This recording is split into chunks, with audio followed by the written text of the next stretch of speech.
আসসালামু আলাইকুম এভরিওয়ান, আশা করি সবাই ভালো আছেন এবং সুস্থ আছেন। তো অনেকদিন পর গ্রামে আসলাম, কিন্তু গ্রামের ভিডিও আমি তেমনভাবে করতে পারি নাই, সেই জন্য মনে একটা কষ্ট থেকে গেল। প্রায় 21 দিন পর গ্রামে আসছি।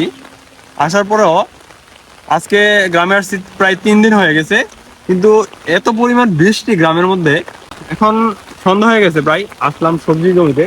সারাদিন অপেক্ষা করছিলাম যে বৃষ্টি একটু কমবে, সবজি জমিতে যাবো, কিছু ভিডিও করব, শহরের জন্য কিছু সবজি নিয়ে যাব, কিন্তু সেই সুযোগটা আর হইলো না।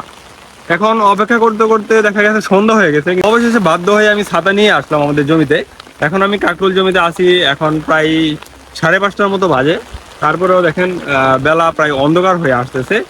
ভাবলাম একটা ভিডিও শর্টকাট করি, কারণ গ্রামে আসলে যদি আমি গ্রামের ভিডিও করতে না পারি তাহলে আমার মনে কষ্ট থেকে যায়। আমার গ্রামের ভিডিওগুলো করলে আমার ভালো লাগে। তো এখন আমাদের কাকরুল জমিতে আছি, বেশ কিছু কাকরুল আমি নিব। তো একটা কাকরুল মূলত তুলছি, ভাবলাম একটা ভিডিও করি।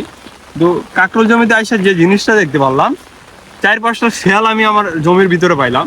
আমি রীতিমতো ভয় পেয়ে গেছিলাম। যাই হোক, শেয়ালের ভিডিওটা আমি করতে পারি নাই, আমাকে দেখে তারা দৌড়ে পালাইছে।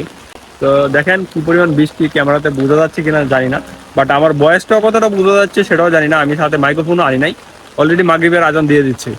তো আমি কাঁকরোল তুলে নিয়ে আসলাম, তো দেখেন এই যে আমার হাতে কাঁকরোল গুলা। তো বেশি আনতে পারি নাই, আসলে বৃষ্টি পড়তেছে তো ভিতরে যাওয়া যাচ্ছে না।